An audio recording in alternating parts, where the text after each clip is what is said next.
Cynthia, you have nothing to do but get on the internet and talk to nobody. You don't even have an audience. I'm finna get an audience. I'm finna get one. No, what? Okay, so why do I think that Sheba was Ethiopian? Now, keep in mind that, now, I could be wrong. When you're leaving the Middle East, you go into Egypt, which is the first country, I think, on the African continent leaving the Middle East. And then I think you have, I'm not sure because I'm not looking at the map. I believe you have Ethiopia, I think. And then as you get farther towards the African coast, then you have more different races. You see what I'm saying? So I think that I don't know the Ethiopian, but I think Ethiopia is considered African, and I think Egyptians are considered Middle Eastern. However, I think Egypt is on the African continent, so I'm not exactly sure.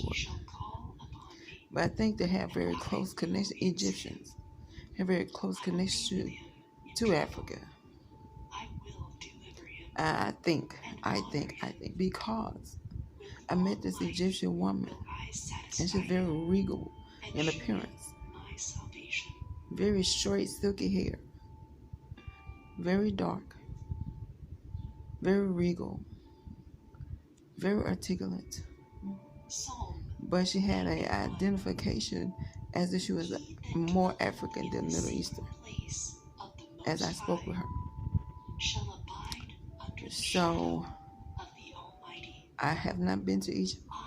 I don't really know any Egyptians, but I met this particular Egyptian person, and I am more than positive I probably encountered more Egyptians. But I think that the Egyptian, if they don't say I'm Egyptian, the Egyptian nationality is probably a little bit difficult to distinguish from,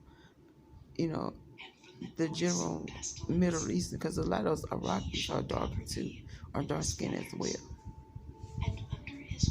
But that being said, I came on to say why I think Bathsheba was Ethiopian. Well, I have several reasons for thinking that. We see that David had a soldier in his army named Sheba. We see that's one reason. I'm just connecting the dots. I don't have no specific DNA test or evidence or any. When God outlined those people, he didn't specifically say their nationality. Well, I'm gonna say, let me get it wrong. Their race. He doesn't say their race. I think the Israelites are by nationality Israelites or Jews or Jerusalem, but their race is Hebrew, I think. And then they're I believe they have different races, and then they have a lot of proselytes who convert to Judaism. So when God outlined things, he probably making a spiritual point. In the Bible, anyway, he didn't specifically say, but she was Ethiopian. Why did I say she was Ethiopian? Her dad, David has a soldier in his regiment that is named Sheba. We know that this was a great, highly decorated warrior. You gotta read it. Don't say, I heard somebody say. You gotta read it. He was a highly decorated warrior that was in David's regiment named Sheba. That's number two. Number three,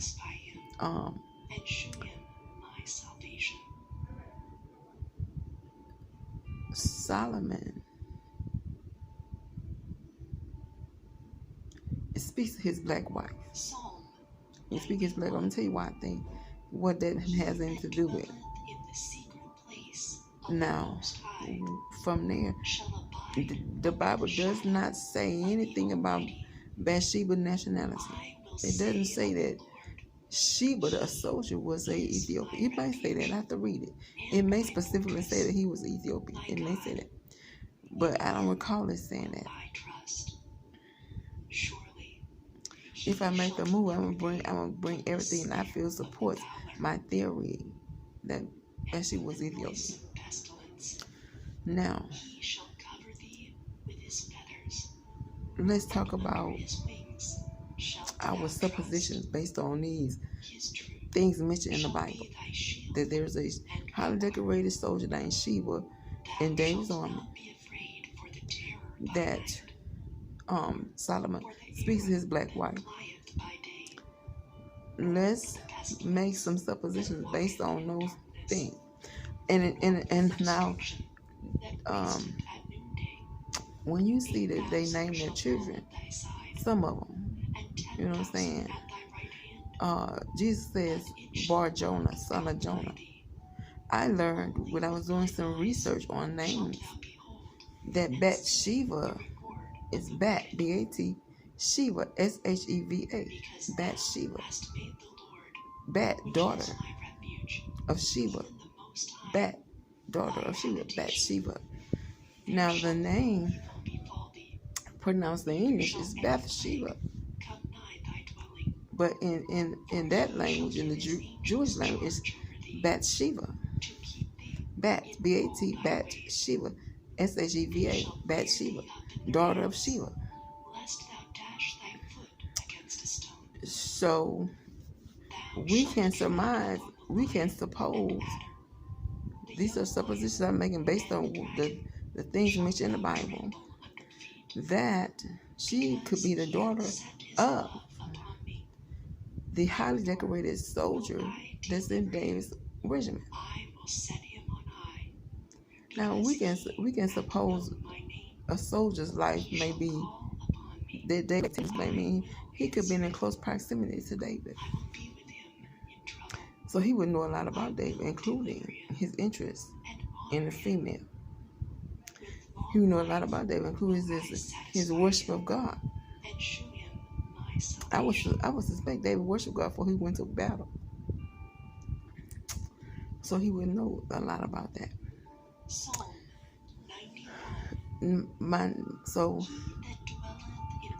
what else would make us? What was it about Bathsheba that caught his eye? I think that foreign exotic trait that people see in different kind of people is something that was foreign to him and intrigued him. That's what I think. I think he was intrigued by her exotic beauty. Now they find out, what do you mean? Well, here you have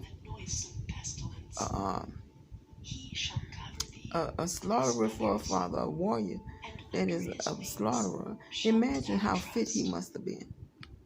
I'm not saying he was a broken man. Listen, man, I dated this African, and I swear he had a body like he climbed trees. I would just sit there and look. Not necessarily in lust at his body, but in admiration. He had a body like he climbed trees, like he looked like, I ain't lying. He had just every muscle in his body was visible. Just looking at him. Not necessarily, let's just say admiration. So imagine how fit this man was. And then he go and he, as a highly decorated warrior, he may have been compensated or rewarded with great wealth, great possessions, and a wife. Well, what kind of wife? Well, I don't know if they give him an Ethiopian wife or if they give him a Jewish wife, but let's just suppose that they gave him a Jewish wife.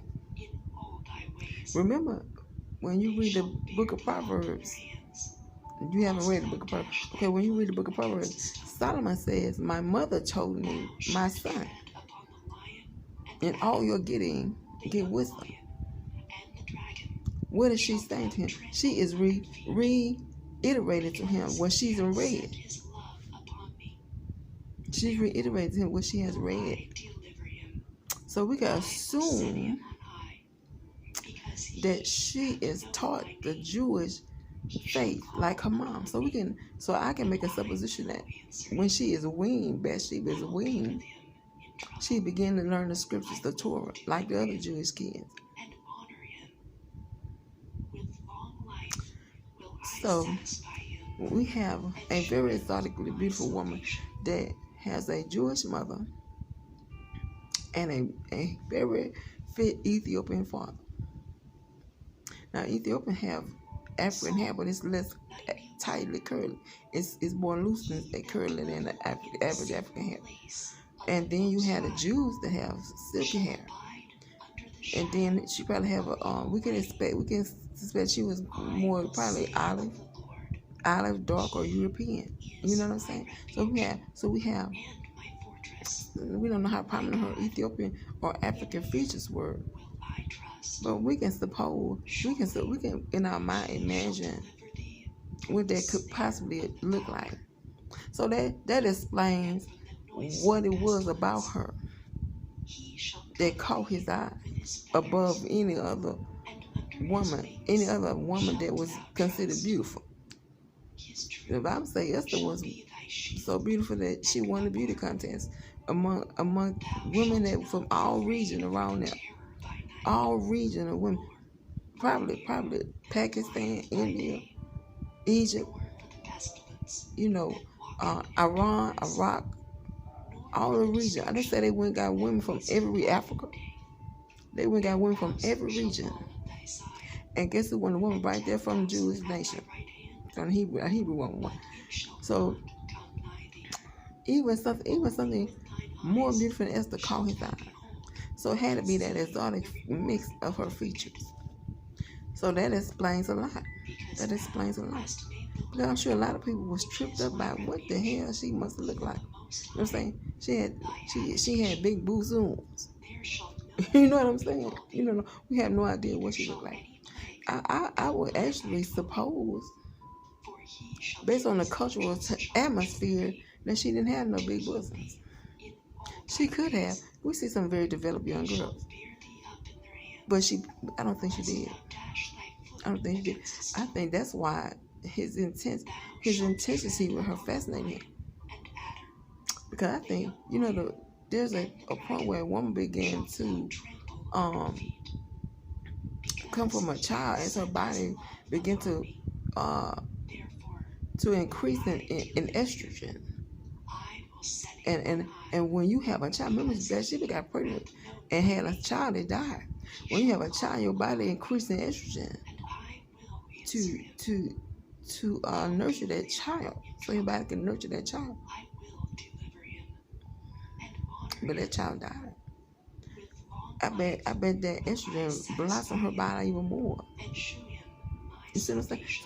So that would pique his interest even more. And she got older, she got more beautiful and more full figured. You know what I'm saying? So if you read a story, I'm not making this up. I don't know how successful that would be, because I'm getting the feeling that people haven't read the Bible at all.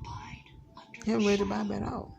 I would suggest, let alone have read the story, and let alone have read enough of it, enough of Proverbs, enough of the Old Testament. You know what I'm saying? Enough of the New Testament to understand how you connect the dots with the identity of these people.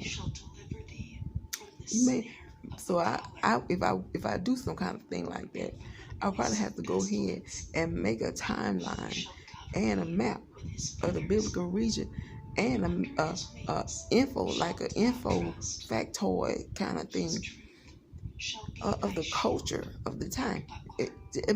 Remember, it's in the Bible. If you read it, a girl at 12 was ready to get married.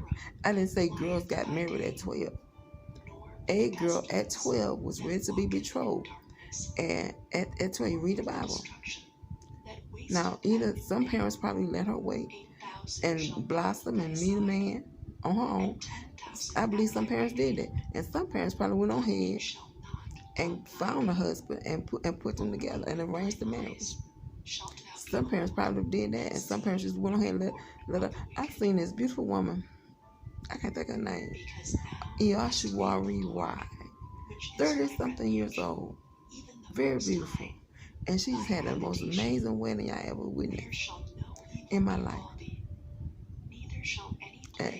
And she stayed there. You know what I'm saying? So you don't necessarily have to get married at 12 to have that kind of experience, you know. So I don't think all parents arrange their kids' marriage. But a girl is at 12 years old, read the Bible, is ready to be betrothed. So they probably arranged the marriage if someone wasn't already asking for it. I don't know. Now I suspect that because of the culture of the time, Bathsheba was being betrothed to somebody. And I think Sheba, the warrior on David's regiment, might have seen his interest in Bathsheba, seen King David's interest in Bathsheba as a wife. I do think he might have seen that. Or his interest in her, period. You know what I'm saying? Sometimes you look at somebody just a little too long, or you admire somebody. And when I said, I'm not saying David was going around lusting after Bathsheba.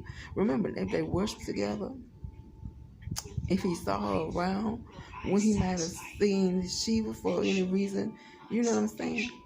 They might have had some kind of connection. You know what I'm saying? Some kind of admiration for each other.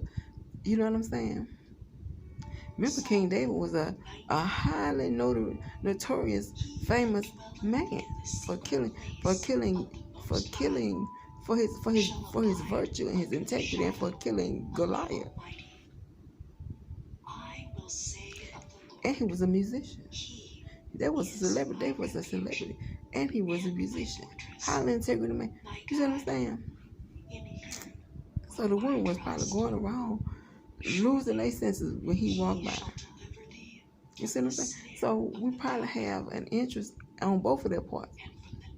But I don't think David was a man to marry a 12-year-old. So when she became betrothed, able to get married, I don't think he would accept that. He passed on it.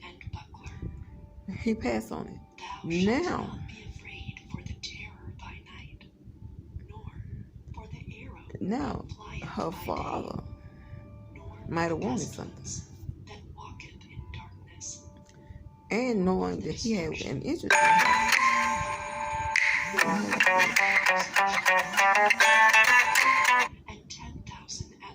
I'm going to wrap this up because they might come back.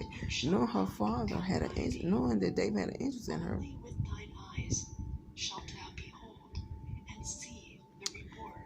He might have told her, look, this man is a highly spiritual.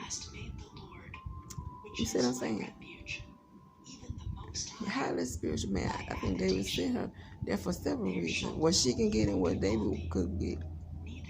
And I believe he's seen David's admiration of his daughter, not necessarily lust, but maybe a little intrigued by her exoticism and by her, you know what I'm saying, being around people. You know what I'm saying?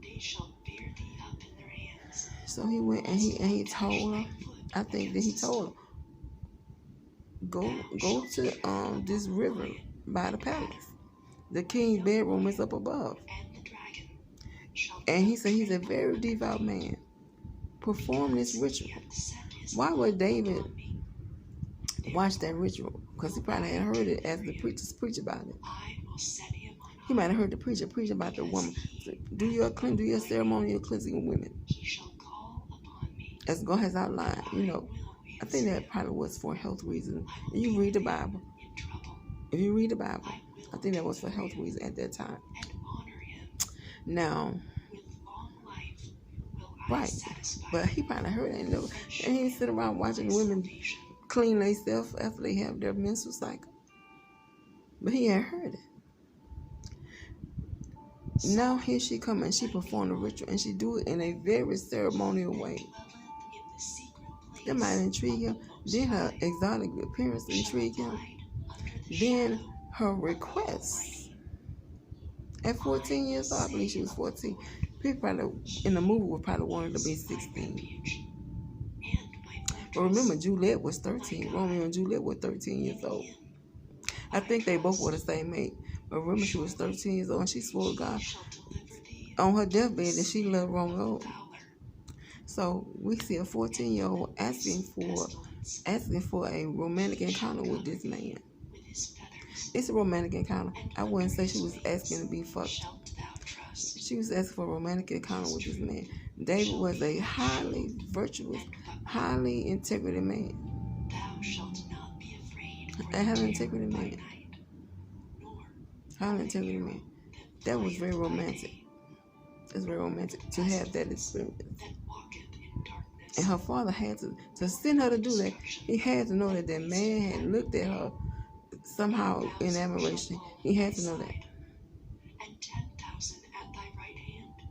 He had to know that. Probably caught David looking at her admiringly, but knowing that as a man of integrity and virtue, he was not going to act on it. So he told her to go ahead and do it. And what happened? What did they get? Well, she sat on the throne. Can you imagine what her family experienced because she was the queen? So why is Solomon very Afrocentric? If you read the Bible, Solomon is very. She said Negroes dressed with all that dripping gold and put all that on their cars. And you read the Bible, Solomon very opulent man. I don't want to go too much with this video getting long. When you read it, Solomon was a very opulent man. Very opulent man. I think that while David was absent, David's children hate him.